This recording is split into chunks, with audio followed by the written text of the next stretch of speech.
नमस्कार. आषाढी कार्तिकी वारी महामंडळ जबलपूर यांच्याद्वारे आयोजित श्री छत्रपती शिवाजी महाराज चरित्र कथाकथन माला याच्या भाग 3 मध्ये आपण आज इथे जमलोय. मी हिमांशु डबीर आपल्या सर्वांचं मनापासून स्वागत करतो. आज सावरकरांची पुण्यतिथी सुद्धा आहे. देहातून देवाकडे पोचायला मध्ये देश लागतो आणि या देशाचा आपण काहीतरी देणं लागतो, म्हणून देश सेवा करायची, असं एक छानसं वाक्य आहे सावरकरांचं. आणि याच देशासाठी, याच मातीसाठी, याच मातीच्या स्वातंत्र्यासाठी, महाराष्ट्र धर्मासाठी म्हणून शिवाजीराजांनी जो स्वराज्याचा विडा उचलला होता, स्वराज्य स्थापनेचा जो विडा उचलला होता, त्याचं आज आपण स्मरण करत आहोत. जसं मी म्हणलं, मी इतिहासाचा अभ्यासक नाही, इतिहासाचा चाहता आहे. अनेक ठिकाणी भटकंती करताना, अनेक ठिकाणचं वाचताना जे मला पटलं, जे मला वाटलं, ते मी आपल्यासमोर सादर करायचा प्रयत्न करतो. काल आपण पाहिलं, आपण पन्हाळ्यावर पोहोचलो होतो.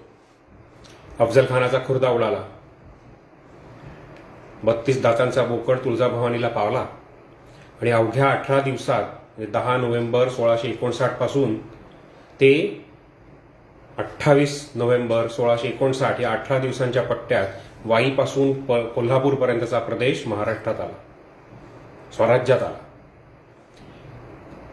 जेव्हा पन्हाळ्यावरती हल्ला झाला त्यावेळेस त्या पन्हाळ्यावरच्या किल्लेदाराला कळलंच नाही की शिवाजीचा हल्ला आला म्हणजे नक्की काय झालं. मग आपले खानसाहेब कुठे गेले? त्याच्यापर्यंत ही बातमी पोहोचलीच नव्हती की शिवाजीराजांनी खानाचा कोथळा बाहेर काढलाय. या महाराष्ट्र धर्माचा जो रक्षक होता तो अकराळ विक्राळ नरसिंहाचं रूप घेऊन या महाराष्ट्र स्तंभातून बाहेर पडला होता आणि तो आता सगळी आदिलशाही ओरबाडत सुटला होता. महाराष्ट्राचा हा सिंह पन्हाळ्याला धडक देत होता. कोल्हापूर जिंकलं, वर्धनगड, मंडणगड, चंदन बंदन हे सगळे किल्ले आपण जिंकत गेलो. अवघ्या 18 दिवसात महाराष्ट्राच्या स्वराज्याच्या सीमा वाईपासून कोल्हापूरपर्यंत भेटल्या. विजापूरच्या दरबाराला जेव्हा कळलं की आदिलशहाला जेव्हा कळलं की अरे शिवाजीराजांनी तर आता पन्हाळ्यावरती हल्ला केलाय, त्याला कळेच ना करायचं काय. प्रत्येक जण एक एक स्वप्न रंगवत होता की आता अफजल खानाची आज शिवाजीची भेट झाली की एक तर तो शिवाजीला मारणार, नाही तर धरून आणणार. पण बडी बेगम साहेबांनी तर त्याला आधीच हुकूम दिलेला होता, शिवाजीला धरून आणू बिडू नको, त्याला मारून टाक, हा तो हुकूम दिलेलाच होता. त्यात ती पण स्वप्न रंगवत होती की आता मला बातमी येईल, आता मला बातमी येईल. आता त्यांची भेट झाली असेल, त्या भेटीमध्ये मग अफजल खानाने शिवाजीला असं मारलं असेल, की सगळं स्वप्नरंजन चालू आहे. आणि ते स्वप्नरंजन त्यांचं चालू असताना इकडे मात्र महाराजांचा पराक्रम शतगुणांनी वाढलेला आहे आणि हे सुटले होते. महाराष्ट्राच्या या स्वराज्याचं स्वप्न घेऊन दौडणारे हे बेहोश दौडणारे सैनिक प्रचंड वेगात दौडत सुटले होते. पन्हाळ्याला ते येऊन पोचले. त्या पन्हाळ्याच्या किल्लेदाराला कळेच ना, त्याचे पाय लटपटले असतील. असं कसं झालं? अफजल खानासारखा माणूस 20-22 हजाराची फौज फक्त 5-6 तासात चटणी वाटून टाकली त्याची. आणि हा शिवाजी आता पन्हाळा जिंकायला आलाय. त्यांनी लगेच तोफा बुर्जांवरती चढवल्या, डागायला सुरुवात केली. वरती जे काय हशम होते त्यांनी बाण, धनुष्य, बंदुकीच्या गोळ्यांनी मारा सुरू केला. पण महाराजांचे मावळे आपले त्या कुठून ना कुठून तरी पन्हाळ्यावर चढायचा प्रयत्न करतायत. ते प्रयत्न करत करत करत करत शेवटी तटाला भिडले. त्यांनी पण बाण चोरायला सुरुवात केली आणि जे काही त्या तोफेचे गोलंदाज होते त्यांना टिपायला सुरुवात केली आणि पन्हाळ्याच्या तटाला शिड्या लागल्या. वरती गेलेले मावळे खाली आपले शिड्या सोडू लागले, माळा सोडू लागले आणि सगळे मावळे गडात दाखल झाले. आणि गडात दाखल झाल्यानंतर सळो की पळो करून अख्खी आदिलशाहीची फौज त्यांनी कापून काढायला सुरुवात केली. आणि ही कापून काढलेली फौज, लोक पळत आहे, आदिलशाही फौजेचा धुव्वा उडाला. पन्हाळ्यासारखा किल्ला बेजोड किल्ला आहे, पूर्वीचा पर्णाल पर्वत त्याला असं म्हणत. या किल्ल्याला असंच सुटकीसरशी जिंकून घेतलं मावळ्यांनी. गड जिंकला. महाराज स्वतः गडावरती दाखल झाले. रात्र होती. त्या रात्रीच्या सगळ्या मशालीच्या प्रकाशात राजांनी अख्खा गड फिरून पाहिला. राजांना गड भलताच आवडला. महाराष्ट्राची म्हणजे स्वराज्याची सीमा आता जवळजवळ विजापूरला भिडलेली होती. आणि हे सगळं करत असताना इकडे जे कोणी सैनिक अफजल खानाचे जे सैनिक उरलेले होते ते कशी तरी वाट काढत काढत आपल्या जनानखान्यासकट कुठून तरी कसे बसे पळत पळत विजापूरला पोहोचले. विजापूरला दुःख आधीच झालेलं होतं की अफजल खान मेला आणि आता यांना आणखीन दुःखामध्ये अजून मोठा उमाळा आला की ही सगळी मान खाली घातलेली फौज अशी निघून आली. आणि हा जो कोण एक त्याचा मुलगा वाचला होता फाजल खान बिन अफजल खान मोहम्मदी, हा पण आला. हे सगळे लोक आलेले. या सगळ्या लोकांबरोबर आता शिवाजीराजांची फौज सुटलेली होती. शिवाजीराजांनी पन्हाळा घेतलाय. याचबरोबर असताना नेतोजी पालकर अजून दक्षिणेत घुसून त्यांची सगळी वाट लावत बसलेला होता. रायबाग लुटली. कित्येक गोष्टी कित्येक ठाणी त्यांनी अशी चुटकीसाची घेतली. जसं आता एखाद्या टपलीवरून जावं ना तशी ती ठाणी तो जिंकत चालला होता. आणि ही रायबाग वगैरे हा जो काही प्रदेश आहे हा त्या खवासखानाच्या जहागिरीचा प्रदेश होता. सगळं चोरबाडलं जात होतं. फाजल खानाला समदुःखी मिळाला होता. खवास खान हे दोघे भयंकर चिडले. इतके चिडले की त्यांनी अफजल खानाचं दुःख विक्क सगळं विसरले आणि ते लोक तडक गेले आदिलशहाकडे. दरबारात जाऊन म्हणले या शिवाजीचा बंदोबस्त करायला आम्ही जातो, तुम्ही आम्हाला लगेच शिवाजीवरती सोडा. इतके प्रचंड चिडले होते ते. आदिलशहाला आनंद झाला. कोणीतरी शिवाजीवरती जायला तयार झालं. त्याला आनंद झाला. त्याने 10,000ची फौज सोबत दिली. 10,000ची फौज सोबत दिल्यावरती ती सगळी फौज रोरावत अशी सुटली. विजापुरातून ती बाहेर पडली. बाहेर पडल्यानंतर पन्हाळ्याच्या दिशेने ती राहायला लागली. पन्हाळ्यावरती खबरा आल्या. राजांचं गुप्तहेर खातं अत्यंत प्रभावी आहे. पन्हाळ्यावरती खबरा आल्या 10,000ची फौज चालून येत आहे. कोण घेऊन येतंय ती फौज? हेच जे जावळीच्या जंगलात मार खाल्लेले. फक्त त्यांना सापडला होता एक खवास खान, रुस्तुम जमा, हाही तिथे एक होता.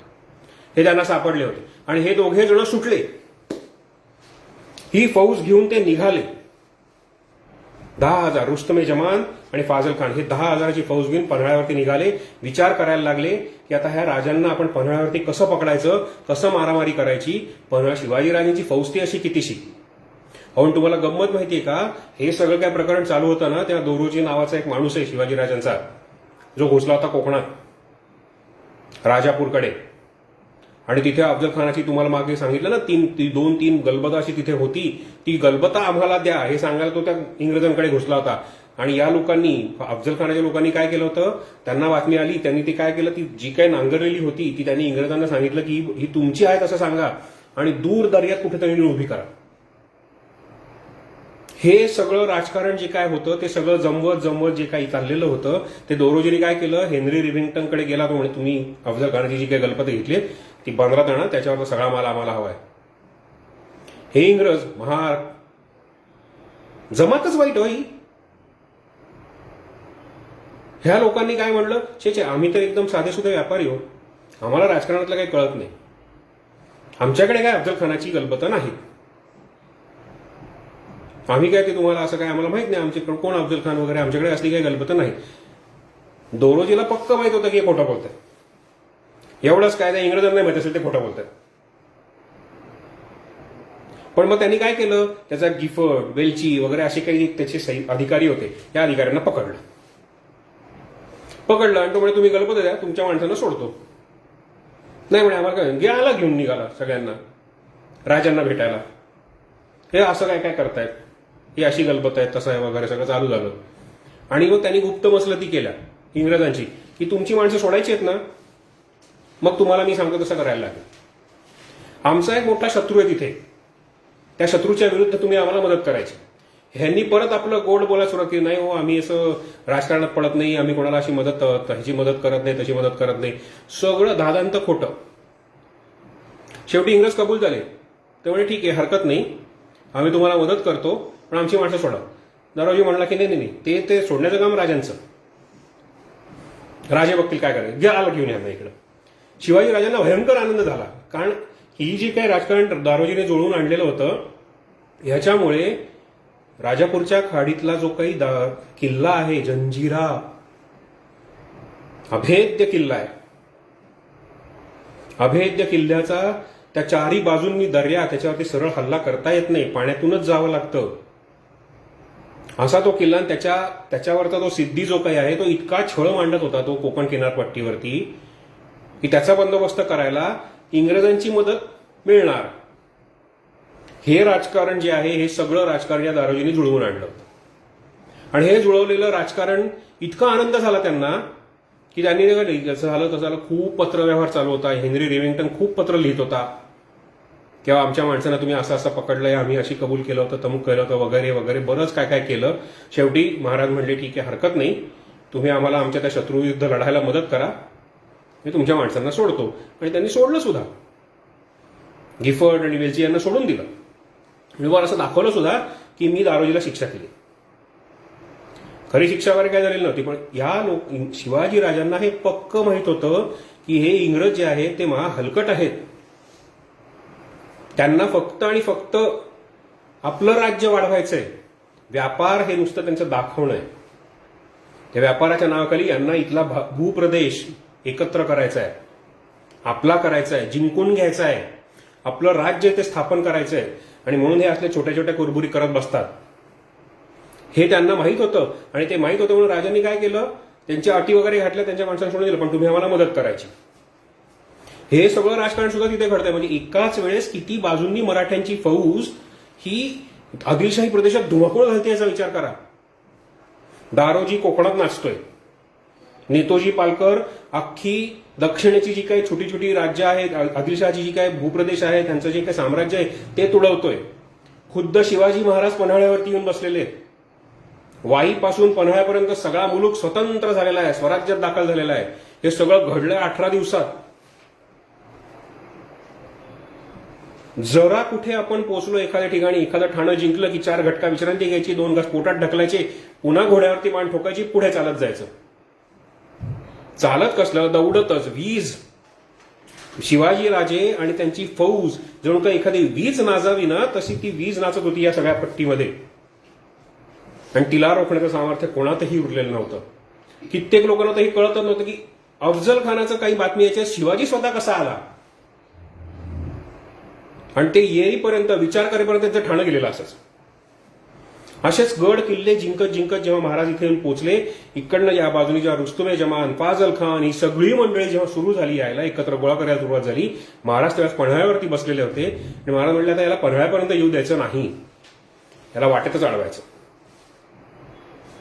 नेतोजी पालकर येऊन बसला पन्हाळ्यावरती. हे सगळेजण एकत्र गोळा झाले. महाराज गडावरती आले. गडाच्या प्रदेशामध्ये त्यांनी बघितलं, सगळं बघितलं, सगळे मावळे गोळा झालेले होते. आणि महाराजांनी सांगितलं 5000 मावळे निवडले आणि ठरवलं की रुस्तमे जमान आणि फाजल खानला भेटायचं. आणि जेव्हा त्यांनी ठरवलं त्याला भेटायचं, तेव्हा सगळे जण एकदम वीरश्री संचारल्यासारखे उठले. सगळे घोडे उतरत गडावरनं खाली आले. आणि खाली आल्यानंतर जेव्हा ही फौज पन्हाळ्याकडे जी फौज सरकत चालली होती ती कोल्हापुरात आली. कोल्हापुरात त्यांना काहीही धोका झालेला नाही, काहीही त्यांना धरबंद राहिला नाही, कोणी अडवणूक झाली नाही. रुस्तमे जमान आणि फाजल खानला फार बरं वाटलं, आत्ता पन्हाळा घेतो जाऊ, कारण आपल्या कोल्हापुरात काही धोका झाला नाही ना. आणि हे सगळं झालं. आणि जेव्हा ही फौज पुढे येऊन उभी राहिली, त्यांच्या बातम्या आल्या, त्यांच्या खेरांनी खबरा आणल्या मागे, त्यामुळे की 5000ची फौज घेऊन खुद्द शिवाजी, नेताजी आणि त्याची सगळी मंडळी उभी आहेत. हे सगळं त्यांनी केलं. बरं, आता गंमत अशी आहे ना की आदिलशहाच्या दरबारात एक कवी होता, त्याचं नाव मला आता आठवत नाही. त्या कवीने हे लिहून ठेवले, शिवाजी हा माणूस नाही, भूत आहे. नेतोजी म्हणजे प्रति शिवाजी म्हणजे दुसरं भूत. आणि त्यांचे मावळे ही अनेक भूत. माणसांची लढता येईल, भूतांची कसं लढायचं. मग प्रत्येकाला भीती वाटायला लागली. मग प्रत्येक जण नुकताच ताजा अनुभव घेऊन आलेला आहे. जावळीमध्ये काय चटणी वाजली, काय हुरडाबाला भासतो आपण, भाजला जातो मराठ्यांच्या तलवारी समोर आपला, हे माहिती आहे सगळ्यांना. सगळेजण मनातून घाबरले. पण मनातून जेव्हा तुम्ही लढाई घाबरलेली असते ना, किंवा तुम्ही घाबरलेले असताना अर्धी लढाई तिथे तुम्ही हरलेली असते. यांचं सुरू झालं. सगळेजण उभे राहिले. रुस्तमे जमाननी सगळ्या लोकांना भारदस्त वाक्यात, भारदस्त भाषण करून खूप चेतवलं की नाही, आपण लढायचं. हा शिवाजी म्हणजे काय समजतो स्वतःला. अफजल खान मारला तरी आपल्या सगळ्यांची त्याची गाठ आहे. त्याची फौज किती, जेमतेम 5000ची, आपल्याकडे 10,000 फौज आहे. आणि आपण ह्याला झोडायचा. आपली जहागिरी गेली, फाजल खानाच्या बापाला मारलं, किती किती गुन्हे केले त्या शिवाजींनी, आपण याला मारलंच पाहिजे. अशा मोठमोठ्या बतावण्या करून त्यांनी फौजेला चेतवलं. फौज चेतली, समोरासमोर वेळ, दोघेही एकमेकांना दिसण्याच्या अंतरावर होते, ओळखतील की नाही माहित नाही, पण दोन्ही फौजा अशा एकमेकांच्या समोर उभ्या आहेत. राजांनाही दिसतंय कोण कुठे कसा उभा आहे, नेतोजीलाही दिसतंय कोण कुठे कसा उभा आहे.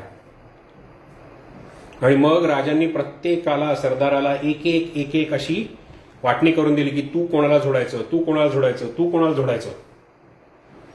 मराठी फौज अशी तुकड्यांमध्ये विभागली गेली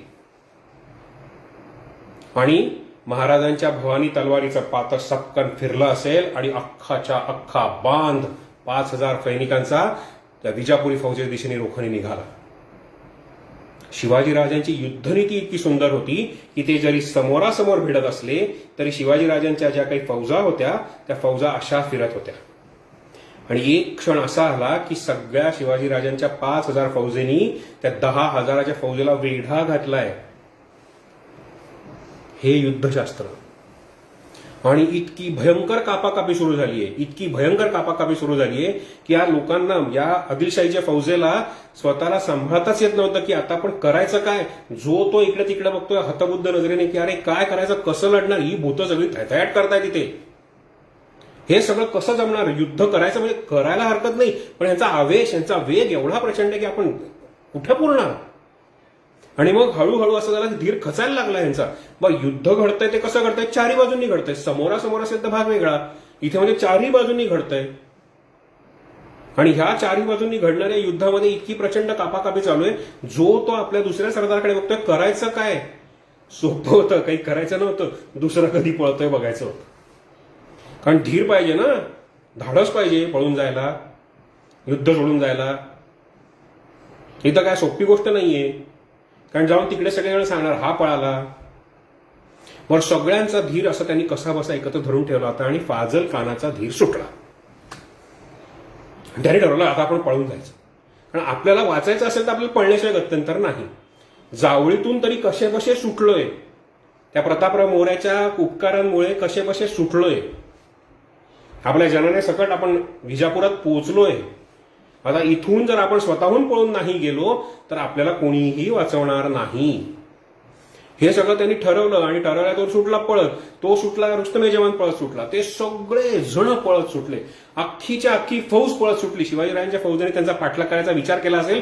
शिवाजीराजांनी म्हटलं जाऊ पळत येताना तुमच्या पराक्रमाची कीर्त त्यांच्याच तोंडून त्यांच्याच बादशाला ऐकू दे.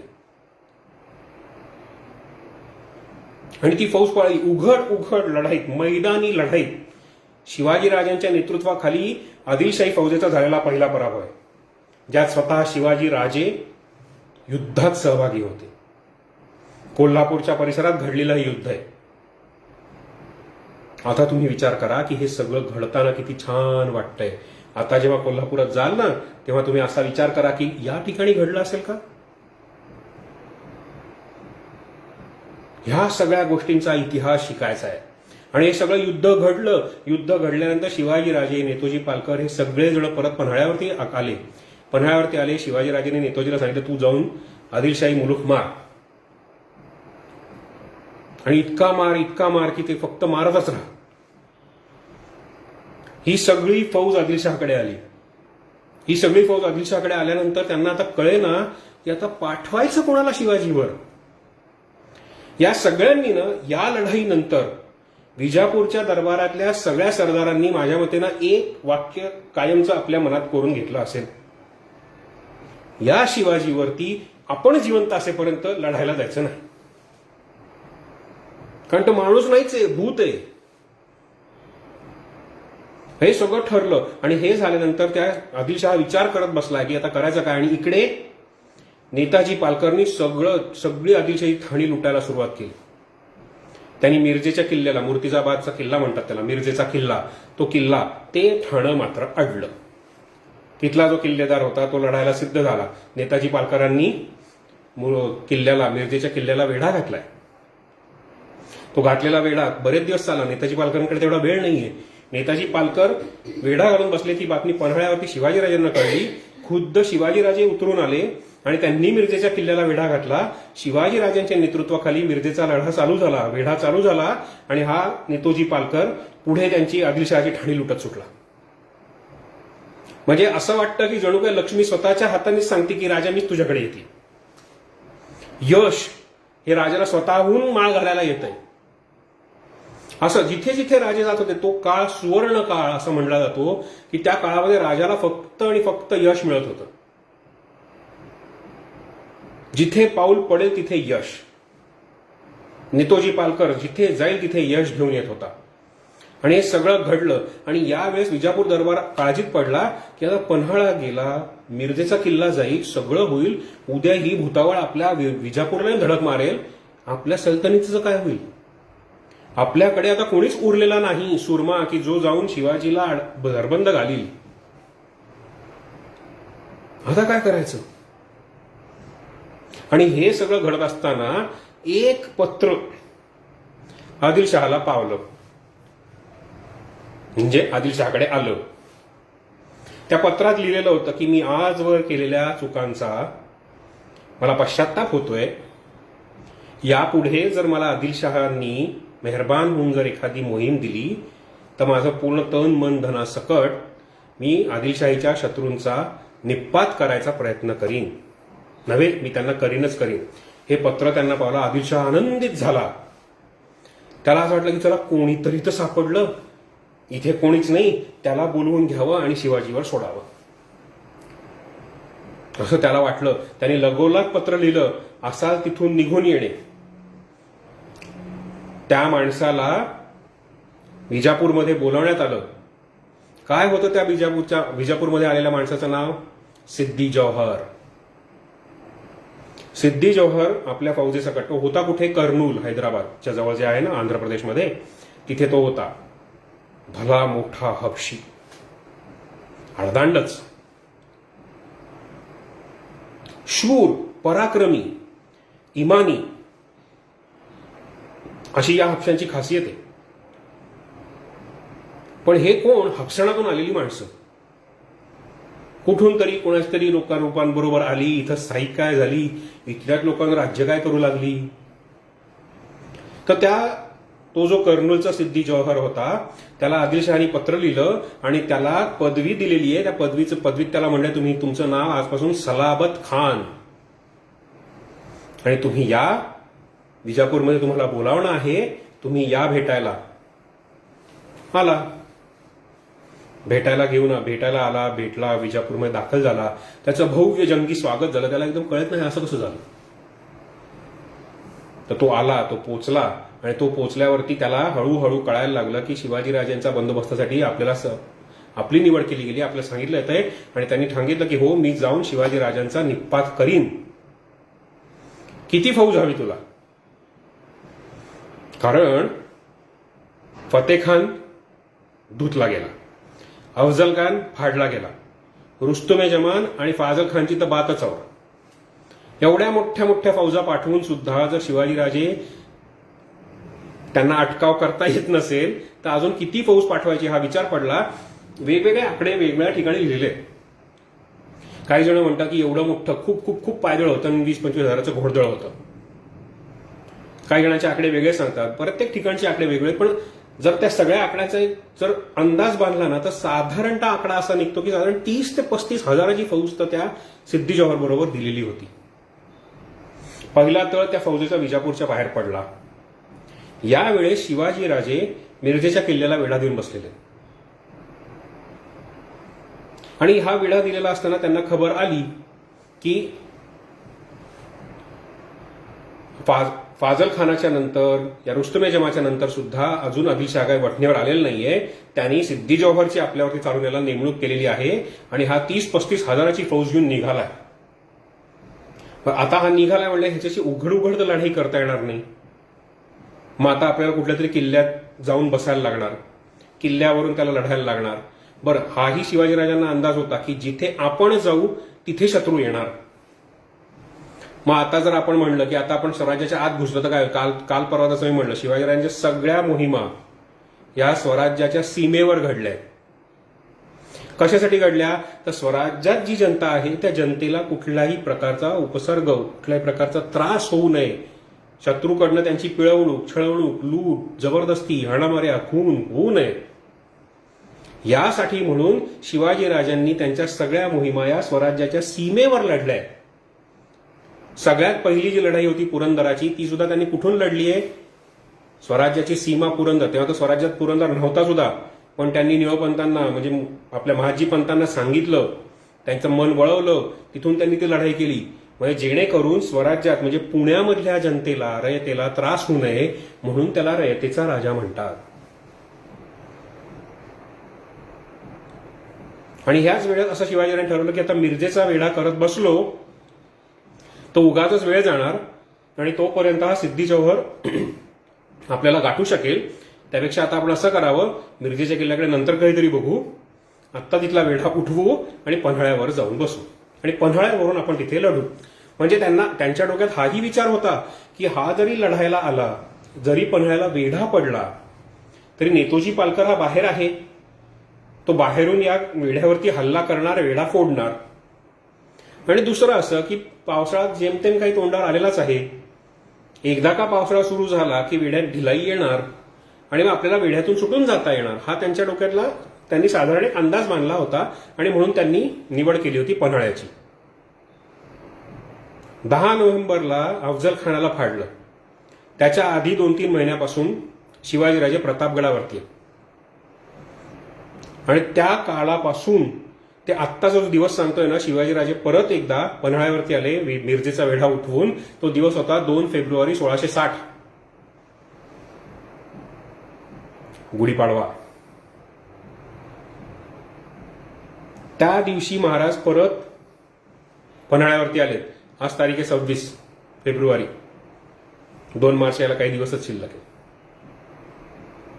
तर हा असा सगळा संबंध आला आणि त्या शिवाजीराजांनी 2 मार्चला त्यांनी जाऊन पन्हाळ्यावरती मुक्काम केला. तुम्ही विचार केला, आई आणि मुलगा एवढ्या मोठ्या पराक्रमानंतर अजूनपर्यंत भेटलीच नाहीये. काय विलक्षण मायलेकाची जोडी होती ही, की स्वतःचे माया, बंध, पाश, स्वतःची व्यक्तिगत सुख ही सगळी बाजूला ठेवून हे दोघेही फक्त आणि फक्त स्वराज्यासाठी झटत होते. इतके महिने होऊन गेले होते, यांची भेट नाही. पण राजाने ठरवलं की आपण पन्हाळ्यावर लढायचं, कारण जर राजगड प्रतापगड केला तर ही सगळी 35,000ची जी काय वावटळ आहे, हा जो काही वरवंटा आहे, हा सगळा आपल्या मुलखावरती फिरणार आणि आत्ताच स्वतंत्र झालेला जो मुलूक आहे तो परत बेचिराख होणार. म्हणून पन्हाळ्यावरच थांबायचं ठरलं. पन्हाळ्यावर थांबले, पन्हाळ्यावरती गेले. सिद्धी जौहरचा वेढा हळूहळू हळूहळू सिद्धी जौहर आला. सिद्धी जौहर आल्यानंतर त्यांनी वेढा घालायला सुरुवात केली. वेढा घातला आणि वेढा घातल्यानंतर नेतोजी पालकरांचे हल्ले झाले, नाही असं नाही, नेतोजी पालकरांचे हल्ले झाले, पण तो वेढा इतका जबरदस्त होता की त्या वेढ्यापर्यंत पोहोचायच्या आधीच नेतोजी पालकरांची झुंज झाली. त्या झुंजीमध्ये नेतोजी पालकरांना परत यावं लागलं. काळ हळूहळू सरकत होता. पन्हाळा किल्ला अगदी बुलंद आहे बरं का. तुम्ही कधी पन्हाळ्यावर गेला असाल तर गंगा, जमुना, सरस्वती तिथली धान्य कोठार नुसती बघा, ती अशी बघायला लागते. 3-3 धान्य कोठार आहेत, सगळी भरलेली खणखणीत तब्येत होती पन्हाळ्याची. म्हणजे काही घडलं नसतं पन्हाळ्याला. 2 वर्षात पन्हाळा आरामात झुंजला असता. पण 2 वर्ष शिवाजीराजांकडे वेळ नाहीये ना. मग तो वेढा पडायला लागला. काहीतरी गडबड होती हे कळायला लागलं. वेढ्यातून बाहेर पडण्याचा मार्ग सापडेना. आणि या दरम्यान आदिलशहानी अजून एक कुरापत केली की त्यांनी औरंगजेबाला पत्र लिहिलं की शिवाजीला आम्ही पन्हाळ्यात कोंडलेला आहे, तुम्ही तुमची फौज पाठवा आणि त्यांनी घेतलेला जो काही मुलूक आहे तो तुम्ही तुमच्या ताब्यात घ्यायला सुरुवात करा. आपण दोघे एकत्र येऊन या शिवाजीचा बंदोबस्त करू. औरंगजेब तसाही शिवाजीराजांवरती खार खाऊन होता. तसाही शिवाजीराजांच्या बद्दल त्याच्या मनात प्रचंड चीड होती. साधी सुधी घटना नाही हो. तो जेव्हा महाराष्ट्रात होता ना तेव्हा त्याचंच जुन्नरचं ठाणं या शिवाजीराजांनी लुटलंय. वर लुटलं ते लुटलं, वर जाऊन सांगितलं की माफ करा. नुसतीच माफी मागितली. सगळा जो काही माल, दाणा, गोटा आणलेला होतो काही परत दिला नाही. कापड, चोपड, उंची, वस्त्र सगळं घोडे सगळं घेऊन आले होते, ते काही परत दिलं नाही. बरं, नुसतंच जुन्नर आहे का? नाही, त्यांनी अहमदनगर पण लुटलंय. ह्या सगळ्या गोष्टी घडल्यात. म्हणजे मोगलांच्या कुरापती, मोगलांच्या खोड्या शिवाजीराजांनी काढलेल्या होत्या. पण त्यावेळेसची परिस्थिती अशी होती की औरंगजेबाला महाराष्ट्रात राहता येत नव्हतं. त्याला दिल्लीला जाणं भाग होतं. आणि म्हणून तो दिल्ली. आता ही संधी आली म्हणल्याबरोबर त्यांनी आपला मामा शाहिस्ते खान याला फरमान सोडलं की तुम्ही शिवाजीराजांवरती चालून जायचं. आता मोगली फौजेची जी काही येते फौज, ती काय अशी दणादणा येत नाही. 75,000 सैन्य, 1,00,000 सैन्य त्याच्याबरोबर होतं. ते नुसतं सैन्य, त्याच्याबरोबर त्याचे खानसामे, अमुक तमुक, जनान खाने असं करत करत जर बघितलं ना, तर एवढी प्रचंड फौज उभी राहायची. आणि ते सगळं असं दळ हालायचं. ते हालायचं म्हणजे इतकं हळूहळू हालायचं की काय विचारता सोय नाही. शिवाजीराजांना हेही कळलं की शाहिस्ते खान निघालाय. त्यांची अजून उलाढाल सुरू झाली. कारण आता शाहिस्ते खानाला रोखणार कोण? आपण इथे बंदी पडलेलो. या दरम्यान गडावरती तोफा ज्या डागल्या जात होत्या ना, त्या डागलेल्या तोफांचा काही परिणाम होत नव्हता. आणि यावेळेस त्या सिद्धी जव्हरला असं कळलं की राजापूरचे जे इंग्रज आहेत ना, त्यांच्याकडे एक मोठी तोफ आहे लांब पल्ल्याची. हेच इंग्रज ज्यांनी सांगितलं होतं की आम्ही राजकारणात पडत नाही, आम्ही युद्धात पडत नाही. सिद्धीने त्यांना जाऊन सांगितलं की आम्हाला ती तोफ हवी. करावं ना, गुपचूप करायच्यात ना गोष्टी, गुपचूप कराव्यात ना. नाही, इंग्रजांनी काय केलं, आपलं युनियन जॅक फडकवत ती तोफ अणुस्कुरा घाटातून चढवून वरती आणली. बरोबर स्वतःचे गोलंदाजही दिले. आणि हे बघितल्यानंतर शिवाजीराजांना राग आला. एवढी मोठी तोफ ह्याच्याकडे त्याने आली कुठून? बघतात तर युनियन जॅक सकट इंग्रजांची तोफ लागलेली. शिवाजीराजांची तळपाच्या मस्तकात गेली. यांना आपण समजावून सांगितलं, यांना आपण शांतपणे ऐकून घेतलं, तर हा आपल्या असा शांतपणाचा असा गैरफायदा घेतात. आम्ही शांत आहोत याचा अर्थ आम्हाला हात उगारता येत नाही असा नाहीये. एक नुसता पंजा पडला ना तर कुठल्या कुठे जातील. पण ह्या गोष्टी शिवाजीराजांना चीड आली याची. आणि ते म्हणले की नाही, ह्यांचा बंदोबस्त हा झालाच पाहिजे. आणि तो बंदोबस्त करायला आधी वेड्यातून सुटलं पाहिजे. कारण तिकडनं शाहिस्ते खान येतोय. जी परिस्थिती शहाजीराजांच्या काळात झाली होती, तीच परिस्थिती आत्ता पुन्हा शिवाजीराजांबद्दल होत होती. म्हणून म्हणतात ना, इतिहासाची पुनरावृत्ती होत असते. पण तो इतिहास जर बदलायचा असेल तर तुम्ही मागच्या इतिहासातून काय शिकला याला फार महत्व आहे. तुम्ही इतिहास विसरलात तर इतिहास तुम्हाला विसरतो.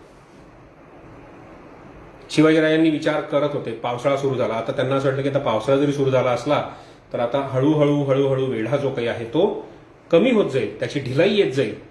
पण नाही, सिद्धी जौहरनी नारळाच्या झावळ्या उभारून चांगली छतं करून पावसाचा बंदोबस्त केला होता. धो धो पाऊस पडतो.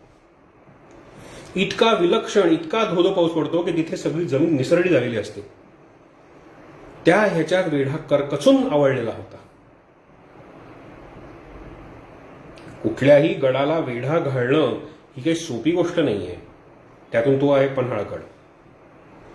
तो वेढा करकचून आवळला होता. शिवाजीराजांनी ह्याची काळजी नव्हती की आपण गडामध्ये राहिलो तर अनेक दिवस गड आरामात झुंजता येईल, झुंजता ठेवता येईल. पण शिवाजीराजांना आता काळजी लागली होती की स्वराज्यावरती दुहेरी आक्रमण होत आहे.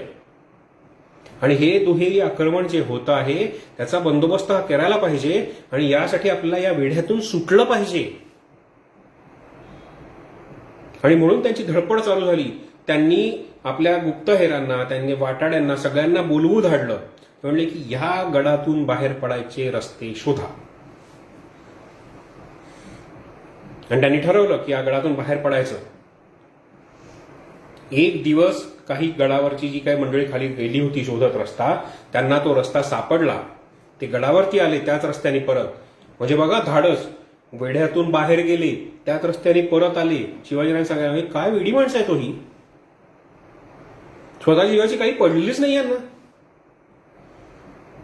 गेले वरती आले. राजाने सांगितलं की असं असं झालेलं आहे, तुम्हाला आता इथून या वाटेने आपण सुखरूप जाऊ शकतो. आणि जेव्हा ही वाट कळली तेव्हा शिवाजीराजांनी सिद्धी जौहर बरोबर तहाची बोलणी सुरू केली. तहाची बोलणी सुरू केल्याबरोबर त्यांनी सांगितलं की नाही, माझ्याकडनं चूक झालेली आहे, मी शरण येतो, मला जाऊ द्यात वगैरे वगैरे सगळं त्यांनी बोलायला सुरुवात केली. ते सुरुवात केल्यावरती सिद्दी जोहरला कळलं की हे असंच घडलं होतं अफजल खानाच्या बाबतीत.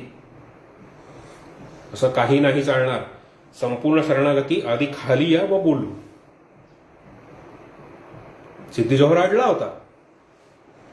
तो अडून बसला की नाही, तुम्ही या मग आपण बोलू, सगळे किल्ले स्वाधीन करा मग आपण बोलू, सगळा मुलूक आमच्या ताब्यात द्या मग आपण बोलू. शिवाजीराजे म्हणले बर ठीक आहे. विचार झाला, वाटा सापडलेल्या होत्या. त्यांनी सांगितलं की हो ठीक आहे बुवा, आम्ही तुम्हाला भेटायला येतोय, निशस्त्र यायचं. घाबरला होता ना, अफजल खानासारखं झालं तर काय होईल. ठरलं, झालं. आणि एक दिवस निवडला गेला गुरुपौर्णिमेचा. त्या दिवशी रात्री शिवाजीराजांनी मावळ्यांना बोलवलं. सगळे हिरडस मावळातले मावळे बाजीप्रभू देशपांडेंच्या नेतृत्वाखाली जमलेले. किती मावळे निवडले हो? 600. फक्त 600.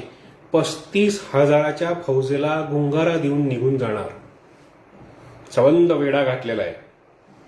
वेढा इतका कडक आहे की तिथून कोणी माणूस जाऊ येऊ शकत नाहीये. आणि अशा कुठल्या तरी एखाद्या खबदाडीच्या वाटेतून हा रस्ता सापडलाय जो जातोय कुठे? विशाळगडाच्या दिशेने, म्हणजे कोकणात. कोकणच का निवडलं?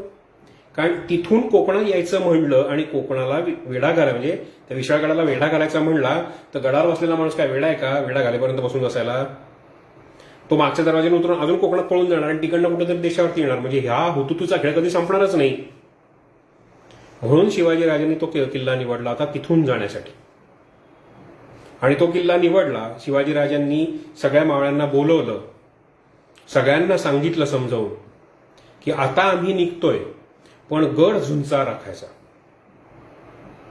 गड स्वाधीन करायचा नाही. आणि आम्ही आता निघालो हे म्हणल्यानंतर कित्येक तिथे जमलेल्या लोकांच्या, मावळ्यांच्या काळजात कसं झालं असेल? खुद्द पन्हाळ्याला काय वाटलं असेल की एवढ्या मोठ्या फौजेतून स्वराज्याचे हे प्राण निसटणार. हे सगळं घडताना महाराजांनी ठरवलं 600 मावळे उठले. बाजीप्रभू, फुलाजी प्रभू हे सगळी मंडळी तयार झाली. महाराज पालखीत बसले आणि पालखी दिंडी दरवाजा दिशेने चालू लागली. दिंडी दरवाजातून बाहेर पडली असताना मला असं वाटतं की एक त्यावेळेस वीज कडाडली असणार. जणू काय पन्हाळ्यांनी महाराजांना आशीर्वाद दिला की राजा, असे 56 सिद्धी जोहर मी असेच उरावर घेईन आणि यांना पुरून उरेन. तू माझी काळजी करू नकोस, मी ठणठणीत आहे, तू सांभाळून जा, तू स्वतःला जग, यशस्वी भव राजे, यशस्वी भव, असा पन्हाळ्यांनी आशीर्वाद दिला असेल. महाराजांनी पण एक वार वळून पन्हाळ्याकडे बघितलं असेल, कारण पन्हाळा त्यांना मनापासून आवडलेला होता. अहो, ज्या माणसाने रात्रभर मशालीच्या उजेडात अख्खा किल्ला फिरून बघितला होता, त्याचा किती जीव असेल पन्हाळ्यावर.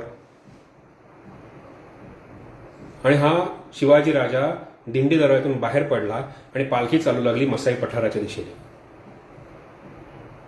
मसाई पठार लागलं, पठारावरनं उतरायला लागले. एक एक टप्पा गाठत, एक एक पाऊल जसं जसं पन्हाळ्यापासून लांब पडत होतं तसं तसं ते वेढ्याच्या दिशेने जवळ जात होतं. आणि ह्या वेढ्याच्या दिशेने जात असताना एका क्षणाला मराठ्यांचं पाऊल वेढ्याच्या सीमेवर पडलं. वेढा सुरू झाला. वेढ्यातून निघायचं, आता अजून खबरदारी घ्यायला हवी. कोणी बघितलं, कोणी काही झालं तर साक्षात शिवाजीराजे, फक्त 600 मंडळी, एवढ्या मोठ्या फौजेचा सामना करताना कसं होणार? किती काळजीपूर्वक जावं लागत असेल. अहो, तुम्ही नुसतं सोडा, त्या मार्गाने नुसतं भर दिवसा चालून दाखवा बिना पावसाचं. ही सगळी मंडळी भर पावसात चालतेत रात्रीचं. नुसतं आपल्या अंगावरचे आपली जी काय बॅकपॅक असतो की नाही, पाठ पिशवी ज्याला म्हणतात मराठीमध्ये, ती घेऊन चालायला लागलं. त्या रस्त्याने जमत नाही, दम लागतो. इथे हे मावळे शिवाजीराजांची पालखी घेऊन चालत होते. चालत नाही, पळत होते, कारण घाई करणं गरजेचं होतं. चालत चालत रमत गमत फिरायला कधी बागेत फिरत नव्हते. त्यांना माहित होतं हे काय करायचंय. ते 600 मावळे जेव्हा समोर उभे राहिले असतील किंवा ते जेव्हा हे पावसातून जाताना शिवाजीराजांना जे दिसत असतील तेव्हा शिवाजीराजे मनोमन हाच विचार करत असतील की अहो शिवाजीराजांनी तर फक्त स्वप्न बघितलं स्वराज्याचं, ते साकार केलं ह्या लोकांनी. हे माझे बांधव जे कोणी आहेत सगळे, फक्त हेच नाही, त्यांच्या आया बहिणी पत्नीवर ज्या काही आहेत त्यांनी आपलं कपाळीचं कुंकू दिलंय स्वराज्यासाठी. स्वराज्याच्या जमिनीवरती जे रक्त सांडलंय ना, ते नुसतं रक्त नाही, त्या सुवासिनीचं कुंकू सुद्धा मिसळलंय. आणि म्हणून स्वराज्याची भूमी लाल दिसते. म्हणून स्वराज्याचा झेंडा भगवा आहे, कारण तो त्यागाचा झेंडा आहे. स्वतःच्या प्राणांचा त्याग करणं हा सर्वोत्तम त्याग मानला जातो. आणि तो त्याग करताना घरातल्या आया बहिणींनी मुलांनी मागे पुढे पाहिलं नाही. आपल्या वडिलांना, मुलाला, भावाला, एवढंच नाही, आपल्या पतीला सुद्धा सांगितलं जा तुम्ही काळजी करू नका, घर आम्ही सांभाळतो. कोणात असेल ही हिंमत? हे सगळं घडतंय, महाराजांना दिसतंय. महाराज हे नक्की बोलले असतील, हे इतिहास पुरुषाचा तुला कधी वाचा फुटलीच, माझं नाव नव्हे सांगितलं चालेल. या सगळ्या मावळ्यांची नावं या जगाला ओरडू ओरडून सांग की ह्या लोकांमुळे स्वराज्य उभं राहिलंय. शिवाजीराजांनी फक्त स्वप्न बघितलंय, पण ते स्वप्न साकार करण्यासाठी नाही, ते माझं स्वप्न आहे आणि म्हणून मला ते साकार करायचं आहे. ह्या भावनेनी जी मंडळी निघाली ती ही सगळी मावळी मंडळी. पाऊस पडतोय, धो धो पाऊस पडतोय, चिखल आहे, वाट दिसतच नाहीये. जे कोणी वाटाडे त्यांच्याबरोबर दिलेले होते त्यांना वाट पाठ होती, त्यांच्या पाठीपाठी हे धावत होते, अक्षरशः धावत होते, पालखी पळवत होते. जशी वारकऱ्यांची दिंडी आळंदी देहूवरून पंढरपुरी जाते ना, तशी धारकऱ्यांची दिंडी त्या रस्त्याने चाललेली होती.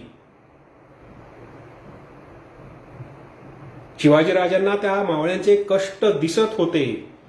त्यांना मनोमन दुःखही होत असेल की अरे ह्या माणसांनी मला जपायचं, मला वाचवायचं म्हणून मला पालखीत ठेवलंय, मला उचलून हे पळताय. चालताना पळताना कित्येक लोक धडपडत होते, पडत होते, पुन्हा उठत होते, पुन्हा धावत होते. हे सगळं घडतंय आणि हे घडत चाललेलं आहे, हे राजांना दिसतंय. जेव्हा हे दिसत होतं त्या राजांना त्याचं दुःखही होत होतं, पण इलाज नव्हता. स्वराज्यासाठी हे करणं गरजेचं होतं आणि ते पळत सुटले. वेढ्यातून पाऊल बाहेर पडलं. आता हळूहळू वेढा मागे जायला लागला आणि जसा जसा वेढा मागे जायला लागला तसं तसं मराठ्यांच्या पायांना अजून गती येत गेली की आता अजून घाई केली पाहिजे, अजून लवकर निघालं पाहिजे, कोणाला कळायच्या आत आपण सटकलं पाहिजे इथून. म्हणून ते अजून धावत निघाले आणि हे धावत असताना कुठल्या तरी चार डोळ्यांनी कुठल्या तरी जाळीमधून बघितलं की असे काही लोक चालले. त्यात एक पालखी आहे. त्या पालखीमध्ये, पालखीतून जाणार म्हणजे यावेळी जाणार म्हणजे शिवाजीराजेशिवाय दुसरं कोण असणार? कोणीच नसणार. व या पालखीतून जायचंय म्हणजे शिवाजीराजे असणार. त्यांनी लगेच हुशार म्हणून आरडाओरडा करत ते सिद्धी जोहरकडे पळाले. शिवाजीराजांना कळलं, पुलाजी प्रभूंना कळलं, बाजी प्रभूंना कळलं, कोणीतरी बघितलं, बातमी पोचणार, हल्ला येणार. म्हणून काय करावं तर महाराजांची पालखी थोडी आडवाटेला घुसली आणि त्यांच्या ज्या वाटेवरनं जी सरळ जाणारी वाट होती, जी वाट दिसली होती सगळ्यांना, त्या वाटेवर एक दुसरी पालखी चालू लागली आणि शिवाजीराजांची पालखी जाळीत निघून गेली आणि त्यांनी रस्ता सुरू केला तो पांढरपाण्याकडे जायचा, गजापूरच्या घाटीकडे जायचा. हा रस्ता त्यांचा चालू झाला. ही पालखी हळूहळू पुढे झाली आणि ह्या लोकांनी जाऊन सिद्धी जोहरला खबर दिली की अरे हा शिवाजी तर पळून चाललाय. सिद्धी जोहर भयंकर संतापला. त्याने आपल्या मुलाला निरोप दिला की तू जा आणि पकडून घेऊन ये त्यांना. हा लगेच निघाला, फौज घेऊन निघाला. बेफाम दौडत दौडत कुठल्या दिशेने शिवाजीराजे गेले त्या दिशेने तो निघाला. पालखी सापडली, दिसली आणि मग तो ओरड ठहरो, पालखी घुमाव. पालखी पकडली म्हणजे जणू काही तोंडात गेलेला घास या सिद्धी जोहरच्या माणसांनी परत आणला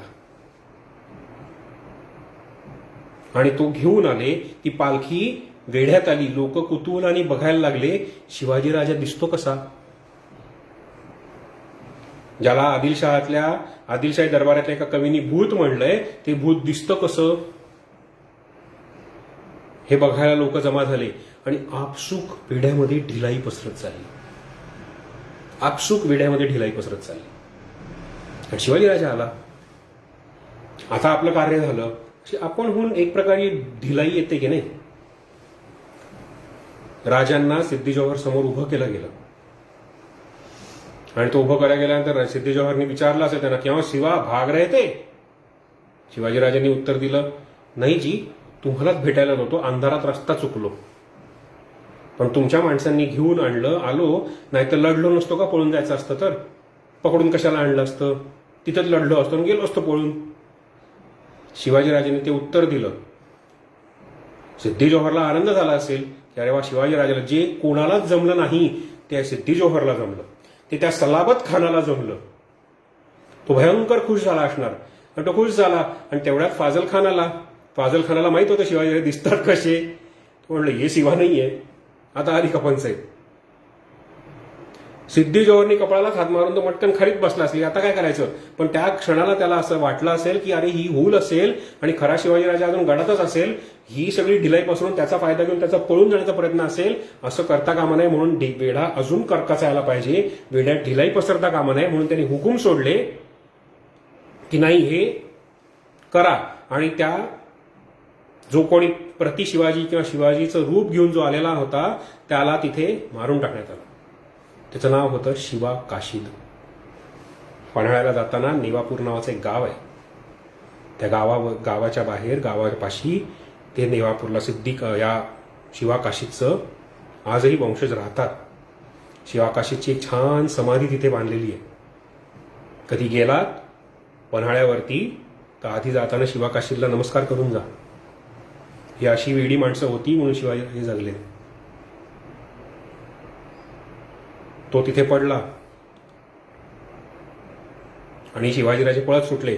आणि सिद्धी जोहरनी त्याला सांगितलं की अरे ही जी काय लोक सांगतायत, अजून मोठी फौज होती, तू जा आणि त्यांना पकड, अजून तो फार दूर गेला नसेल, जा, असं म्हणून त्याला हल्ल्यावर पाठवलं. हा निघाला, मोठ्या आवेशात निघाला, खूप मोठी फौज घेऊन निघाला. आणि ही निघालेली फौज टप्प्याटप्प्याने जवळ पोहोचलेली. तोपर्यंत शिवाजीराजांनी पांढरपाणी गाठलेलं होतं. हल्ला आला, आवाज कळलं की आता हल्ला येणार आणि त्या हल्ल्याला परतवण्यासाठी आपल्याला इथं झुंजावं लागणार. पांढरपाण्याला पहिलं झुंज झालेलं आहे आणि ते जे झुंज आहे ना, ते झुंज शिवाजीराजांनी बाजीप्रभूंसकट लढलेलं आहे. तिथे पहिला हल्ला आला, तो हल्ला शिवाजीराजांनी परतवून लावला या सगळ्यांबरोबर. आणि त्यावेळेस बाजीप्रभूंनी पुढची काळाची पावलं ओळखली की हा हल्ला असाच येत राहिला तर आपलं काही खरं नाहीये. आपण इथून शिवाजीराजांना पाठवून देणं योग्य आणि आपण इथे बांध घातला पाहिजे. आणि हा बांध आपण इथे मागे राहून घातला पाहिजे. त्यांनी शिवाजीराजांना सांगितलं, राजे तुम्ही जाणे, आम्ही साहेब कामावरी मरतो. वाक्य उच्चारताना कापतं अंग. आम्ही साहेब कामावरी मरतो, तुम्ही जाणे. शिवाजीराजे हटायला पेटले होते. ते नाही म्हणले, मी नाही जाणार तुम्हाला सोडून बाजी काका, आपण सगळे इथे लढू, वाटलं तर मरून जाऊ, पण मी नाही जाणार. ते म्हणले की नाही, हे चालणार नाही. बाजीप्रभूंचं वय मोठं होतं. बाजीप्रभू कमीत कमी 55 वर्षांचे असतील बरं का त्यावेळेस, आणि शिवाजीराजांचं वय 30 वर्ष. त्यांनी शेवटी स्वतःच्या वयाचा फायदा घेऊन अधिकारवाणीने सांगितलं, राजे तुम्ही जाणे आणि विशाळगडी पोचल्यावरती भांडी वाजवणे. भांड्यांचा आवाज ऐकू आल्यावर आम्ही खिंड सोडून आपलाच विशाळगडी येऊन मिळतो. भांडी वाजवणे म्हणजे तोफा डागणे. हे ठरलं. आणि तुम्ही माझ्या बरोबरीने अर्धा गट माझ्या बरोबरीने ठेवा, 300 मावळे माझ्याबरोबर ठेवा, 300 मावळे घेऊन तुम्ही निघा, तुम्ही जा. शिवाजीराजांना बळबळ घालवून दिलं. कशासाठी? तर स्वराज्य टिकावं. बाजीप्रभूंबरोबर त्यांचा भाऊ फुलाजी प्रभू पण तिथे होता. तो थांबला. शिवाजीराजे पांढरपाण्याकडनं गजापूरची घाटी चढून पन्हाळ्याकडे निघाले, विशाळगडाकडे निघाले. ते चालत निघाले. त्यांना माहीतच नाही पुढे काय वाढून ठेवलंय. खबराच नाहीत ना, पन्हाळ्यात अडकून पडलेले असल्यामुळे कुठे काय चालू आहे हे माहीतच नाहीये. आदिलशहानी सिद्दी जोहर जेव्हा या मोहिमेवर निघाला तेव्हा महाराष्ट्राच्या दुश्मनांना, जे महाराष्ट्रीयनच आहेत, त्या सगळ्यांना सांगून ठेवलं होतं की तुम्ही याला मदत करा. आणि असेच अनेक सुरवेण, अमुक तमुक जे कोण आहेत ना, ते त्या विशाळगडाला वेढा घालून बसलेले होते. म्हणजे तिथे जाऊन सुद्धा सरळ सरळ विशाळगडी जाणं शक्य आहे का हे माहीत नाहीये. 50 किलोमीटरचं अंतर आहे पन्हाळ्यापासून विशाळगडापर्यंत. हे सगळं अंतर काही तासात या लोकांनी पूर्ण केलंय. हे सगळं घडतंय. दुसरा हल्ला आला.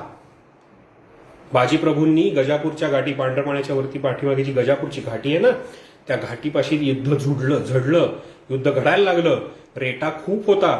टप्प्याटप्प्यांनी ते जे युद्ध आहे ते युद्ध हळूहळू घोडेमाळावर आलं.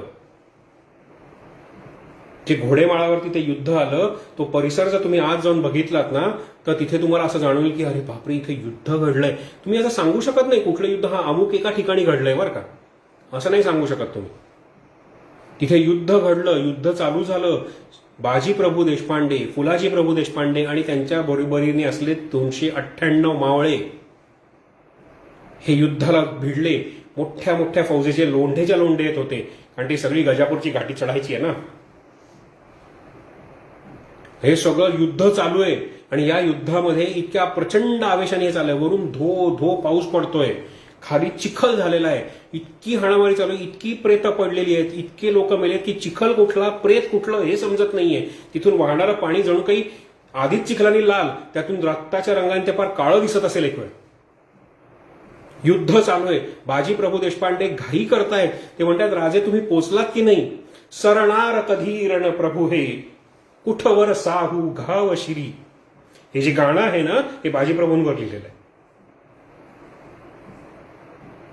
बाजीप्रभू देशपांडेंना काळजी की राजा पोचला की नाही, कारण जोपर्यंत भांडी वाजत नाही तोपर्यंत याला प्राणे सोडता येत नव्हते.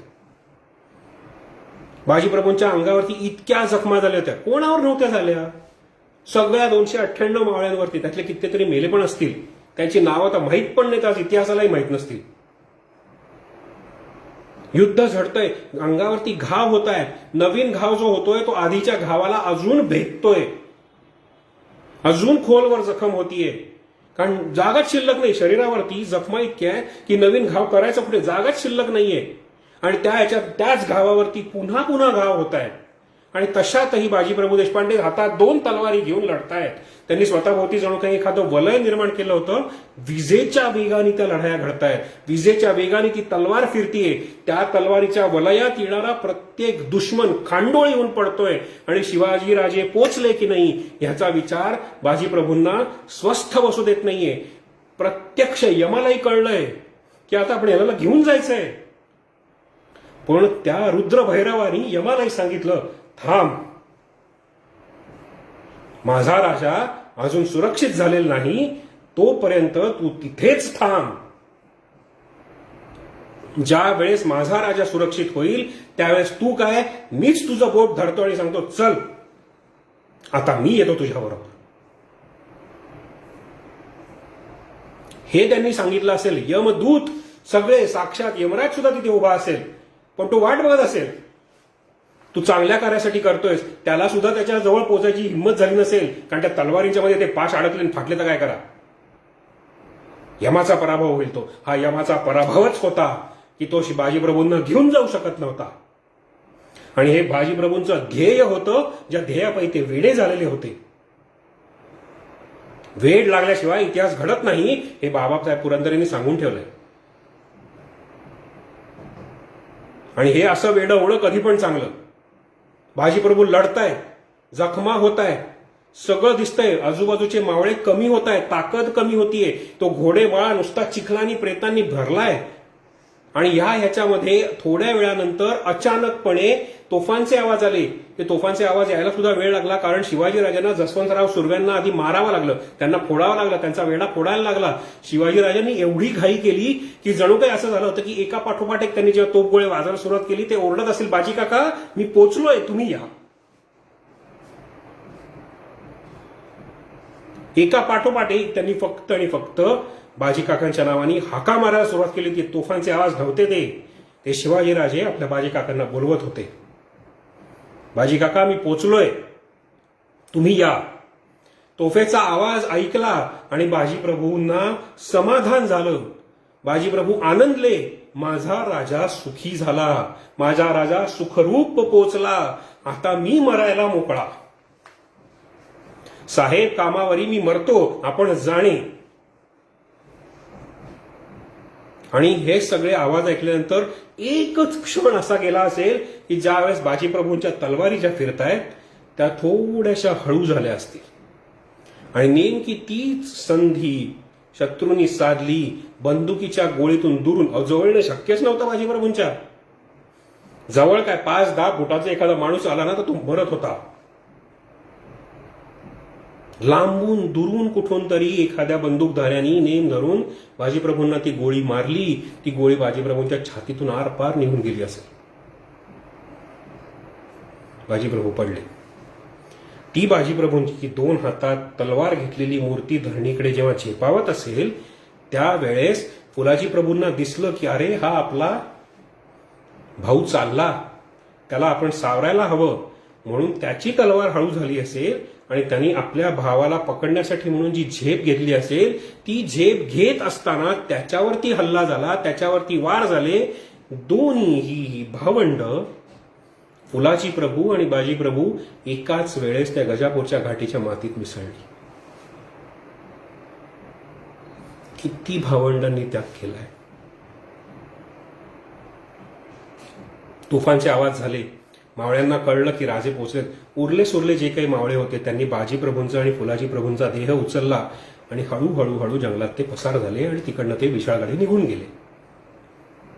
हा रुद्र भैरव तिथे प्रकटला. म्हणून स्वातंत्र्याचा जो सूर्य आहे तो विशाळगडी सुखरूप पोचला.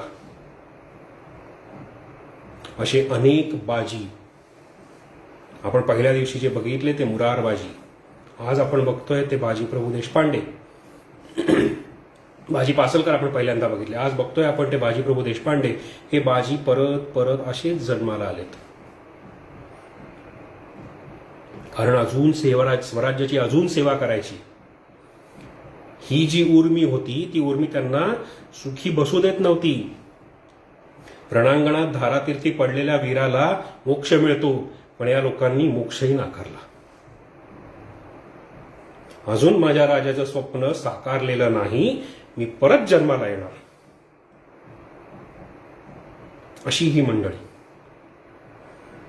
बाजी प्रभू पडले, फुलाजी प्रभू पडले. उरल्या सुरल्या मावळ्यांनी जाऊन विशाळगडाकडे पसार झाले. आज जिथे जेव्हा आपण जातो की नाही, आपल्याला जेव्हा आज घाटी घोडखिंड, तिचं नाव घोडखिंड आहे, गजापूरची घाटी, गजापूरची खिंड, गजापूरची घाटी, घोडेखिंड, हा जो काय परिसर आहे बाजींच्या रक्तानी, नुसताच बाजींच्या रक्तानी नाही हो, तिथे अनेक मावळेंनी आपलं रक्त सांडलं. त्यांच्या रक्तानी तो पावन झाला म्हणून त्याला पावनखिंड असं नामांतरण झालं. आज आपण जेव्हा जातो तेव्हा जी काही पावनखिंड आपल्याला दाखवली जाते ती खरं तर आहे ती कासारी नदीचा उगम. तिथून कासारी नदी वाहते, तिथून उगम पावते ती. तुम्ही जेव्हा जाता तेव्हा ती खाली उतरून जाता ना लोखंडी शिड्यांनी, ती कासारी नदीचा उगम भर पावसाळ्यात त्या कोल्हापूरच्या गॅझेटेरमध्ये उल्लेख आहे की त्या पाण्याचा जो वेग आहे ना तो सेकंदाला 12 फूट या वेगाने ते पाणी तिथून धावतं. त्या सेकंदाला 12 फूट वेगाने वाहणाऱ्या पाण्यामध्ये उतरून लाढाई खेळायला बाजी प्रभू काय खोळे होते का? तो चकवा होता, तो गनिमी कावा होता. गनिमी कावा म्हणजे काय, फक्त हल्ला करून पळणं नाही, शत्रूला फसवणं, शत्रूचं लक्ष दुसरीकडे वेधणं आणि मुख्य उद्देश त्याच्या नजरेआड करून टाकणं, याला सुद्धा गनिमी कावाच म्हणतात. आणि गनिमी काव्यामध्ये बाजीप्रभू तरबेज होते. गजापूरची घाटी चढून वरती आल्यानंतर जेव्हा त्यांनी तो घोडेमाळ बघितला तेव्हा त्यांनी आवई उठवलीच असणार की शिवाजी राजा त्या दिशेने पळालाय, अंधारात दिसतंय कोणाला तिकडं काय. तर हे सगळं त्यांनी तिथे केलं. म्हणून इतिहास डोळ्यांनी नुसतं बघायचं नाही हो, तो कानांनी बघा, मग तुम्हाला कळतं की कुठं काय घडलंय. आपण जे बघतो तो कासार नदीचा उगम, तुम्ही उतरून जा, तिथे पाणी वेगात असेल ना तुम्हाला उतरायची हिंमत होणार नाही. धो धो पावसामध्ये जेव्हा ते पाणी पडतं ना, तिथून पाण्यात पाय ठेवायची हिंमत होत नाही. त्या ह्याच्यात आपले लोक जर युद्ध खेळायला काय खोळे होते. काय इतिहास बघतोय आपण. त्या माळावरती युद्ध घडलंय सगळं. तिथे जो काही भूप्रदेश आहे ना, तिथे युद्ध घडलंय. तिथली माती उचला आणि भाळी लावा. जेव्हा ते घडेल तेव्हा तुम्हाला इतिहास कळेल. बाजीप्रभू पडले, त्यांचं शव हे विशाळगडावरती आणलं गेलं. विशाळगडावरती ते शव आणलं गेलं तर अतोनात दुःख झालं असणार. आजही विशाळगडावरती बाजीप्रभू आणि फुलाजी प्रभूंच्या समाध्या आहेत. बघताय कोण पुन्हा. तिथं बसच काहीतरी चालू. हा तर आपला इतिहासाबद्दलची आपली आत्मीयता. बाजीप्रभूंच्या समाध्या दुर्लक्षित अवस्थेत पडलेल्या असतात आणि तिकडे भलतच काहीतरी चाललेलं असतं आणि आपण फक्त बघून हळहळ करतो. अरे अरे. कित्येक लोक जे विचार करतात त्यांना माहीत पण नाही की बाजीप्रभू देशपांडेंची समाधी आहे तिथे.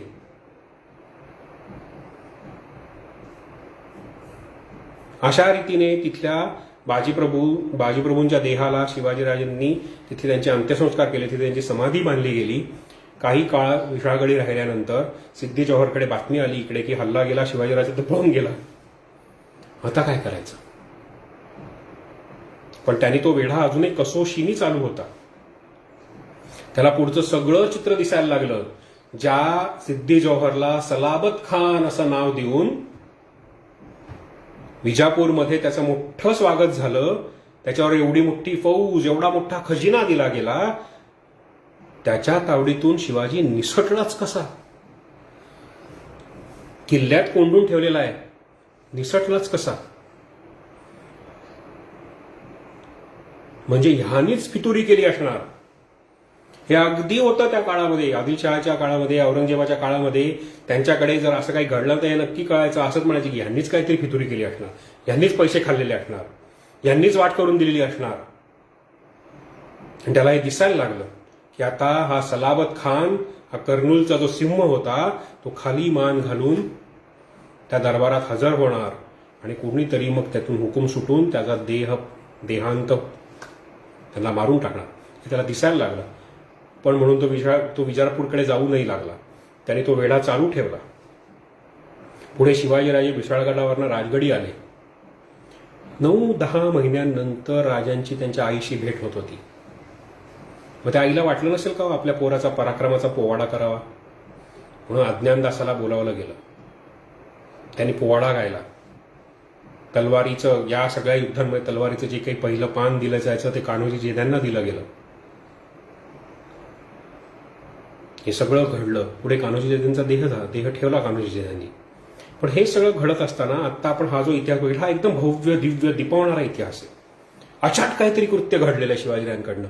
पण हे घडत असताना तो शाहिस्तेखान आलाय ना, त्याचं काय. तो येत असताना शिवाजीराजा तिथे नाहीये.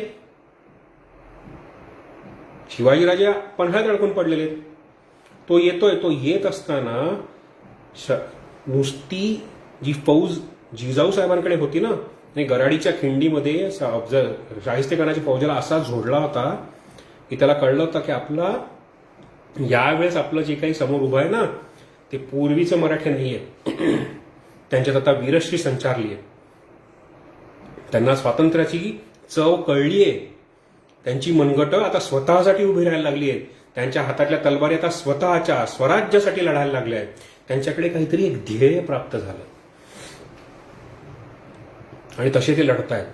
गराडीच्या खिंडीत जिजाऊ साहेबांच्या फौजेने शाहिस्तेखानाला झोडला होता. शाहिस्तेखानाला तसा कोणी अटकाव करायला तिथे नव्हतं, कारण शिवाजीराजेच मुळात पन्हाळ्यात अडकून पडलेले.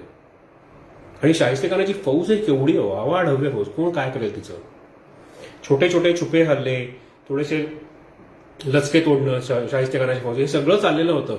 पण मोठं युद्ध करू शकत नव्हतं आपण, शक्य नव्हतं. आणि अशा रीतीने हा जो शाहिस्तेखान आहे, हा हळूहळू हळूहळू चालत चालत चालत चालत रमत गमत डुलत डुलत पुण्यात येऊन पोहोचला. पुण्यात त्यांनी मुक्काम कुठे केला? लाल किल्ल्यात, लाल महालात, जो शिवाजीराजांचा राहता वाडा आहे, तिथे त्याने तो मुक्काम ठोकला. आणि हे करत असताना आदिलशहाला आनंद झाला होता की अरे वा, आता हा आला म्हणजे आता तर काय शिवाजी सुटत नाही. आणि शाहिस्तेखानाने मग हळूहळू आपले हातपाय पसरायला सुरुवात केली. शाहिस्तेखानाचं पहिलं लक्ष गेलं चाकणकडे. चाकणचा किल्ला संग्रामदुर्ग हे त्याचं नंतर नामकरण झालं. आजही आपण जेव्हा चाकणला जातो ना तेव्हा त्याचे काही अवशेष दिसतात. भुईकोट आहे, साधा छोटासा किल्ला. त्या किल्ल्यावरती शाहिस्तेखान स्वतः हल्ला करायला गेला. त्या किल्ल्याचा किल्लेदार होता फिरंगोजी नरसाळा, निस्सिम भक्त शिवाजीराजांचा. राजांनी सांगावं आणि फिरंगोजींनी करावं हे असंच बिनबोभाट करावं. तो किल्लेदार होता चाकणचा. तर त्याला कळलं की ही लोक आली आहेत. तर पहिल्या तर गडावरून बघितल्यानंतर त्यांना कळलं नाही एवढे लोक आले कुठून. चाकणचा किल्ला जर आत्ता सुद्धा आपण बघितल्यानंतर असं वाटतं की केवढासा तो किल्ला आहे. हे सगळं करत असताना ती चाकणच्या किल्ल्यावरती फौज आली. फौज आल्यानंतर शाहिस्तेखानाला वाटलं की एवढासा तो किल्ला आहे, आपण एका धडकेत तो किल्ला घेऊ. पण ते काही झालं नाही. कारण ते का होणार नाही. फिरंगोजी नरसाळ्यासारखा किल्लेदार तिथे उभा आहे. त्यांनी ती पहिला हल्ला परत पाठवला आणि मग किल्ल्यापासून थोडं अंतरावर जाऊन शाहिस्तेखानाने आपला मुक्काम ठोकला. 45 दिवस किल्ला लढलाय.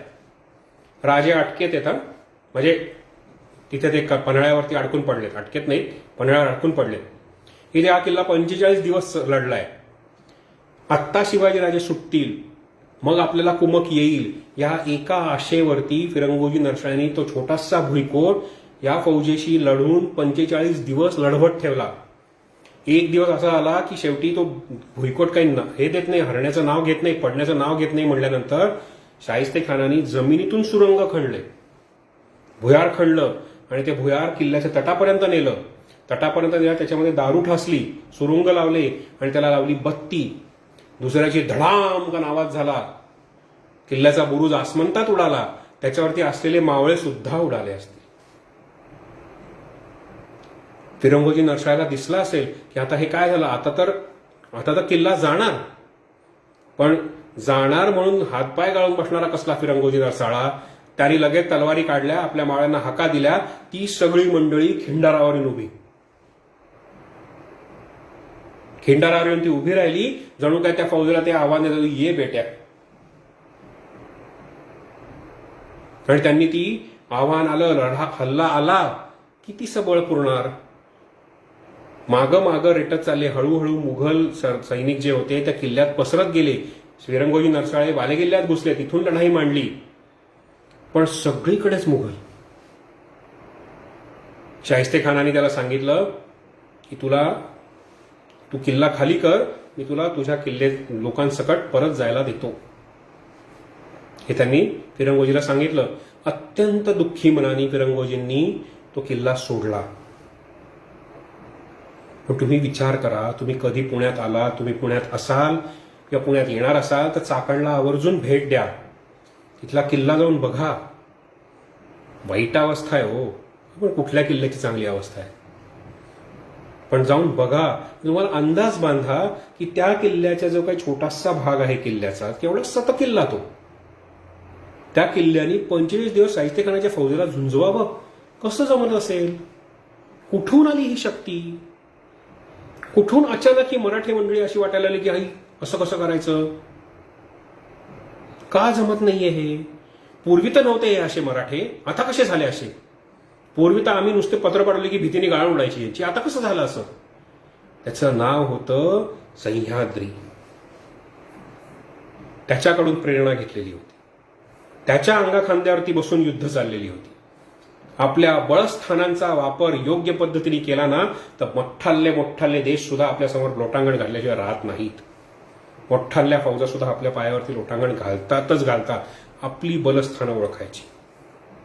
शिवाजीराजांचं बलस्थान त्यांनी बरोबर ओळखलं होतं की हा सह्याद्री माझा जीवलग आहे, हा सह्याद्री माझा मित्र आहे, मी त्याच्या अंगाखांद्यावर बसून झुंजणार. कारण आज जर मी इथे ती चैतना जागृत केली तर उद्या अवघा हिंदुस्तान माझा होणार आहे. माझ्या हयातीत नाही झाला तर माझ्या पुत्रांच्या हयातीत होईल, त्यांच्या हयातीत नाही झाला तर त्यांच्या पुत्रांच्या हयातीत होईल. पण एक दिवस असा येईल की जेव्हा अवघ्या हिंदुस्थानात मराठ्यांचं स्वतःचं राज्य असेल, स्वतः हिंदूंचं राज्य असेल, स्वतःची ती भूमीची जी लेकरं आहेत त्यांचं राज्य असेल, ही मुघल सत्ता उलथून पडेल. हे त्यांना माहीत होतं. त्यासाठी त्यांची ही झुंज चालू होती. त्यांच्यासाठी हा आटापिटा चाललेला होता. त्यांचं भवितव्य, त्यांचं भविष्य उदात्त होतं. त्यांचं ध्येय उदात्त होतं. क्षुल्लक नव्हतं की मी जहागीरदाराचा मुलगा आहे, मला काय पडली. हे असला विचार शिवाजीराजांनी केला नाही. आणि तो विचार त्यांनी स्वतः आचरणात आणताना आपल्या मावळ्यांच्या पण मनात ओतला. त्यांनाही प्रेरणा दिली. म्हणून शिवाजीराजे नायक होते, नेते होते. कारण त्यांचं जे लक्ष होतं तेच लक्ष त्यांच्या भोवतीनी फिरणाऱ्या सगळ्या सैनिकांमध्ये होतं.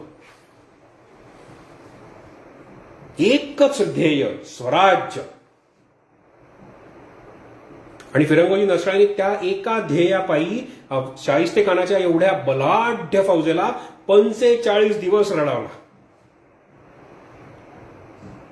इतका रडवलाय त्याला की त्याला असं वाटलं की ह्याच्यापेक्षा आपण जाऊ निघून, जर ही भुईकोट किल्ले जर मला 45 दिवस लावायला लागली तर शिवाजीराजांचे जे किल्ले आहेत, डोंगरी किल्ले, तिथं किती दिवस जाईल. आणि हा शिवाजी एका किल्ल्यावरून दुसऱ्या किल्ल्यावर, दुसऱ्या किल्ल्यावरून तिसऱ्या किल्ल्यावर, तिसऱ्या किल्ल्यावरून चौथ्या किल्ल्यावर जेव्हा तो फिरत बसेल, त्याच्या पाठीपाठी मी जर फिरत बसेल, अख्खी हयात निघून जाईल, पण शिवाजी काही सापडायचा नाही. वस्तुस्थिती आहे. अहो, खुद्द राजांनी औरंगजेबाला पत्र लिहिलंय, माझा एक एक किल्ला तुम्हाला 1 वर्ष झुंजविल, जास्तच. आणि असे माझ्याकडे 365 किल्ले आहेत. तुमची उमर सरून जाईल, पण मराठी मुलूक तुम्हाला जिंकता येणार नाही. हे शिवाजीराजांनी लिहिलंय. तो फिरंगोजी नरसाळा त्यांनी किल्ला सोडला चाकणचा आणि तो राजगडाकडे यायला लागला. तोपर्यंत राजगडावरती महाराज पोचलेले होते. चाकण एकांगी लढला, एकटा लढला. कुठलीच मदत त्याला आली नाही. कशी येणार? तुम्ही भूगोलाचा आता विचार करा. या बाजूला आहे राजगड, मी उभा आहे ते पुणे, आणि या दिशेने येतं ते चाकण. मध्ये पुण्यामध्ये शाहिस्तेखानाची अख्खी फौज आहे. राजगडावरनं जर कुमक पाठवायची म्हणली तर ती पुण्यातून जाणार ना, पोचणार कशी? त्यामुळे चाकण संपूर्ण एकांगी लढलं. आणि नुसतंच लढलं नाही, 45 दिवस रडवलं. आणि अफजल खान, शाहिस्तेखान विचार करत बसला, अरे आता कसं करायचं. तोपर्यंत यांनी काय केलं, शाहिस्तेखानांनी अजून एका किल्ल्यावरती आपले लोक पाठवले. किल्ला होता परिंड्याचा. परिंड्याचा किल्ला होता कोणाच्याकडे? आदिलशहाकडे. भीक नको कुत्रावर अशी अवस्था झाली आदिलशहाची, की बोलवलं कोणासाठी? शाही शिवाजीचा बंदोबस्त करायला. आणि हा शाहिस्तेखान करतोय काय? माझीच किल्ले जिंकत सुटलाय. अशी तर गत झाली होती. आणि या शाहिस्तेखानाच्या फौजेमध्ये मोठमोठाले सरदार होते, मोठमोठाले शूरवीर होते. कारतलब खान उझबेक, हा उझबेकिस्तानातून आलेला आहे. रायबागन, सावित्री देवी, माहूरच्या किल्ल्याची राणी, तिला पदवी खुद्द औरंगजेबाने दिली होती, रायबागन. असे अनेक नामदार खान वगैरे असे मोठमोठे सरदार त्याच्याकडे होते. आणि या लोकांनी टप्प्याटप्प्याने जेव्हा चाकण जिंकला, त्यांनी चाकण जिंकल्याच्या फते मुबारकीच्या खबरा त्यांनी औरंगजेबाला पाठवल्या. औरंगजेबालाही माहीत होतं चाकण काय आहे ते. पण तो म्हणला, वा, अभिनंदन, बहुत खूप. त्यांनी त्याच्या फौजेचं बळ वाढवलं, मनोबल वाढवलं. आणि शाहिस्तेखान परत पुण्यात येऊन बसला. आता पुढची मोहीम काय करायची याचा विचार तो करू लागला. आणि तो विचार करत असताना त्या डोक्यात असं आलं की शिवाजीराजांचा मुलूक जो डोंगर किल्ल्यांचा आहे तो तर आपण घेऊया, पण आपण कोकणही जिंकूया. आणि त्यांनी असं ठरवलं की आपण आता कोकणची मोहीम काढायची. तो काय स्वतः जाणार नव्हता, तो पुण्यातच बसणार होता. कोकणची मोहीम काढायची हे ठरलं. आणि त्यांनी कारतलब खानाला सांगितलं की आता तू ठरव कसं जायचं आणि काय करायचं. ती कारतलब खानाची जी मोहीम निघाली त्यामध्ये रायबागन सुद्धा होती. आणि शिवाजी राजांच्या नेतृत्वाचा अजून एक नमुना इथेच मागे उंबरखिंड आहे. त्या उंबरखिंडीत घडलेलं हे महानाट्य शिवाजीराजांनी कसं घडवून आणलं, हा सगळा जो इतिहास आहे, हा सगळा इतिहास आपण उद्याच्या भागात बघणार आहोत. उद्याच्या भागात आपण शाहिस्तेखानाचा धुव्वा कसा उडाला, शाहिस्तेखानाच्या विविध मोहिमांचा कसा वाट लागली, आणि त्याच्यानंतर पुढचा जो शिवाजीराजांनी एक विलक्षण इतिहास रचला ज्याची कोणालाच कल्पना करता येत नाही, तो इतिहास सगळा आपण उद्या बघणार आहोत. तूर्तास आत्ता मी आपली रजा घेतो. हर हर महादेव.